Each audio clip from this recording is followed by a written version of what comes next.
there, it's Natasha, and thank you so much for joining me today because boy, this one is fun. I had so much fun with this one. So I was focusing on reusing some bits and pieces. So of napkins are these serviettes, and you often, when you're going to use them, if you want to use the patterned piece or the image, you pull off these backing layers, and if you're anything like me, I get left with a few of these hanging around. I have them all folded up or ready to go. And of course, this one here, I have heaps of videos on my channel around using napkins or serviettes in your card making or in any of your journaling or your scrapbooking or anything that you like to do, tag making. And so I have lots of these backings left over, and I want to make sure that it's, in all fairness, we show you how you can use these too, because these are gold as well. Now, I am going to be making a card today, but some of the image has gone onto the background piece. So I know this feels a little bit wasteful, but I actually keep this and then I end up turning it into little scrunch balls, the extra bit that I'm cutting off around the edge that has the pattern. Now, not all of them will have kind of bleed through of the pattern to the next layer, so you might not have to do that at all. Now, I'm using, I think this is a waffle flower. I don't know if they call it a mixed media mat or something, I'm not sure, but it's been fantastic and I'm loving using it. So I'm going to be using this waffle flower mat and some multi-medium. This is just the glue that I put into my glue sticks, but I'm going to use this as a glue, a liquid glue to glue down the tissue paper onto a card front. So I just give a really thin, quick layer of the glue on the background. And then I want to add lots of texture, but this is very thin tissue paper. So the texture is really quite fine and delicate. And I guess there's only so much that you can see on camera. I think you can see a good amount. You can sort of get an idea of what it looks like. Now, if you like lots of texture, bunch it up more. If you like just a little bit, then just do a little bit of crinkling. And you can kind of place it around. You can move it around if you want lots, create more wrinkles, just pull the paper in a little bit more. And then I add another layer of the matte medium over top, and that just seals it all in. Nothing's going anywhere from this point. Now, as I said, I can reuse all of these excess bits around the outside. That's no problem to me. I waited until this dried. No, I didn't wait until this dried. I used my heat gun, you know me. And so I put my heat gun on this to get it a little bit more dry. And then I'm going to cut off the excess around the edges. And then we're going to do all of our stamping and stenciling on this background. So I do know that I'm going to be cutting this down a little bit more. So I'm just really quickly going around the edge with the long bladed scissors. These are the 9.5 inch Tim Holtz scissors. I'm taking some Victorian velvet and some tattered rose. I'm using this like a non-stick mat, putting a little bit of both of these colors down with quite a lot of water, a decent amount of water, not too much. I don't want to lose the color. Remembering that when we do this, oxides often dry a little bit pared back, so they're not going to be quite as bright. And then I kind of like how they ended up going in these lines here. When I first saw it, I thought, oh, I'll just put some more water on and then that will kind of spread out those harsh lines. But I quite like this. It looks a little bit marbly to me. So I add a little bit more with my fingers here and there because, you know, I can never stop playing. But I quite like how this looks, so I decided to let that dry. No, again, I don't let it dry. I help it dry with my heat gun.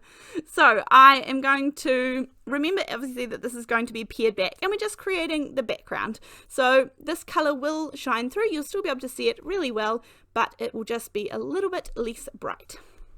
Obviously, for this stage, you can use any water reactive inks, the Simon Hurley inks, the normal distress inks, Oxide inks, Catherine Paula inks, so many that are water reactive. You could also just use plain watercolors. You could also water down acrylic paints. You could also use some watercolor pencils and then activate them that way. You could use some gelatos if you still are like me and have those in your stash. Now, moving on to the stencil. This stencil is called Riveted. It is a 6x6 inch stencil.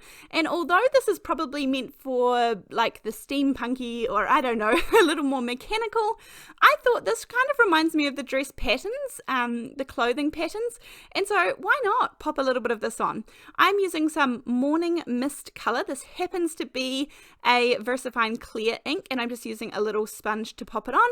I keep pulling the stencil back just to check how much colour I'm getting through the stencil, making sure that all of those little dots were appearing, and they were appearing beautifully. So this is just one of those versatile stencils that I got recently that I'm loving using. Now I just decided to do 3 little parts over my stencil, and I just change it around so it looks like it's kind of in a different position, but really I just did roughly the same bit on the stencil, and it just gives a little bit of extra detail, a little bit more detail. Now this is the part that we're going to be working on, this gorgeous little stamp. This is a small stamp, but we are definitely going to make it mighty, and you can do this with anything, by the way. This is not specifically have to be the dress. This could be any flower, anything that has petals, it could be a house where you do, you know, the background and then the chimney and then the background of the house and then the door. It could all be all the different layers. I mean, so many different options. It could be anything. It could be hearts. It could be just, you know, use your imagination, have a look at the stamps that you have in your stash, but I'm just kind of picturing where I want this roughly to go. Now there is texture on this background, so at this point I thought I would use my stamping platform to stamp out the original dress on the background. At this point I do want to center the dress though, and so I'm going to use my Tim Holtz guillotine trimmer just so I can get a better idea of what centered looks like for me, just because, as you guys know, I tend to do the trimming after I've done the backgrounds and things, just so that I can include the pieces that I want. I can have the chance to exclude or cut off any bits around the edges that didn't work out like I thought they might. And so this is where I popped it in my stamping platform, and I'm going to roughly line it up where I think I want it to go. This is going to be a smaller-ish panel in the center of my card, so it is going to get cut down a little bit. Now at the moment I'm stamping it in some Morning Mist, which is a grey VersaFine clear color. I wasn't sure if the grey was going to be dark enough. Once I had stamped it, I found out it wasn't, so I went to the VersaFine Onyx Black. But we can always start off lighter and go darker, but we can't necessarily go the other way with the permanent ink. So I went this way around, and then whilst I had the stamp in there, I may as well stamp them just as is. So I'm going to take a scrap piece of paper, stamp it out twice, and at this point I was just thinking of doing the one layer, well, the extra layer, the second layer, and then I thought, okay, you know me, I'll muck it up, so I better stamp a second one just in case. I have everything right here, so let's do it. So I stamped them out, then just to secure everything, I'm going to do my usual and pop over a layer of the clear embossing powder. This just means everything's going to stay in place no matter what colouring I choose to do. Then I'm going to heat set this. This always looks gorgeous and fun. This is sped up though, bear in mind, but it is fun to watch when it changes. It's going to make it a very dark, gorgeous black with a little bit of a shine. Now, I lost the footage here where I coloured this, but actually in a minute you're going to see it all over again, because this is in a little minute where I change my mind. So I am going to fussy cut out this second layer of the dress. Now I cut off the top hanger, I cut off the gorgeous little spaghetti straps, and then I'm going to pretty much, even though there's some texture to the outside of the dress, I'm not going to do too much of it, because that's the reason that we stamped the background dress. That one is going to be the catch-all for all those little bits, those threads, that gorgeous texture that this dress has. That's going to save me. I am going to use a black marker to go around the outside. This just means that all of my fussy cutting looks like it was meant to be, even if I am a little bit off the lines. I have used a Faber-Castell big, I think they're called pit pens, but any black marker works perfectly fine. Then at this point, I have the spear sitting there, and I thought, hold on, I have a new idea. So we are going to keep colouring this one. I'm taking the shaded lilac. I think I used some maybe chipped sapphire as well, and just mix them together a little bit to create some shadows. This one is hickory smoke. And then I just do a little bit of mixing together. I put some water down first. This is just a plain old regular paintbrush. I love the shaded lilac colour, but I wanted a little bit of shadows and just to kind of make it a little bit darker in some spots. So I pretty much used a little bit of the chipped sapphire. Nothing exciting. The colouring is, as usual, not my forte, but I really enjoy it, and I think this worked out just fine. So this is to create the third layer of the dress. Now, I will admit that this is a card that I would likely maybe not post.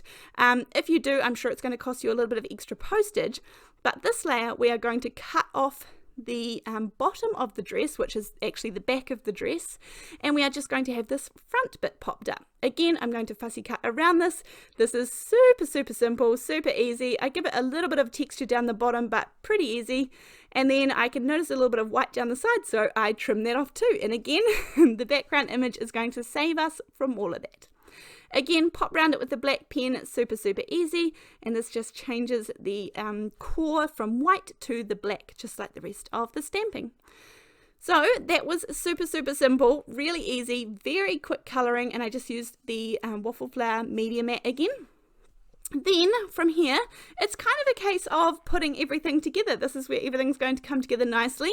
I do need to include a sentiment, and I do want to bring in some of that purple and blues that I've kind of used on the dress because my backgrounds are a little bit pinky. So I wanted to make a nice little matting layer, and I thought the only way I'm going to really get the texture and the colour the same is to probably do the similar technique. So it's not like me to usually use an entire sheet of cardstock to create a similar look, but I thought why not here. I often just add the ink straight to the outside edge of the border, but I didn't want to ruin the piece that I had already worked on, and so I'm just going to create a border like this one. So now I'm going to be using this stamp set. This is the Doodlebug Designs Happy Birthday stamp set, which I'm sure you never would have guessed. It has lots of gorgeous different scripts, sentiments, but of course they are all based around celebrating or birthdays. So I have just picked Happy Birthday. This one is for a gorgeous girl, this birthday card. Not my gorgeous girl, she has only just turned 7. Then when it comes to stamping out the sentiments here, I'm also going to put a layer of the Clair, this is the super fine Clair embossing powder, because if I've already got embossing powder and I've got that shine on one element of the card, I want to try and carry it through if I can. Now this is also a little tip, I know I've shown this before, but if you want to get nice straight edges when you are tearing tape, then you can just use the edge of an acrylic block. You certainly don't have to do that, but it just means that the adhesive goes right up to the edges of your card panel in this case. So once I have got my tape, I could do the little trick where I have the 4 pieces down and then get the little corners off, but I would generally only do that trick if I needed to line something up when I'm putting it on my card base. But for this layer here, I'm actually just putting this down onto my matting layer, and I know that I have to cut down my matting layer significantly so it doesn't have to be straight at this point. So I'm going to take the trimmer once again, and I just want a tiny little border. And at the moment when I'm looking at this, I do think I knew that when I was making the card that I was like, not sure about the colours, have I got the colours right? But once I put the dress in and it comes together, I really like this. Again, you could use whatever colours you like. I love that gorgeous marbly background that we've created, and then I love the colour of the dress as well. I can see some real dimension here, but just wait until we get all 3 layers in and the dimension is stunning. So I can pop this down onto my card base. The card base is 4 1/4 by 5.5 inches. This looks lovely, but just wait. So first of all, I'm going to use foam tape between each one of these layers. As I said, this is a card that's going to end up a little bit thicker.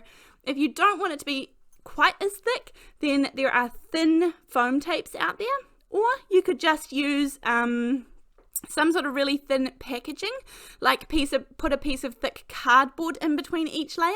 That would give it a little bit of dimension without it having to be super dimensional. But for this one, this is going to be gifted with a present. This person lives in the same city as I do, so I'm able to deliver this one. So I put a second layer of foam tape here, and this is going to be the 3rd and final layer to our dress.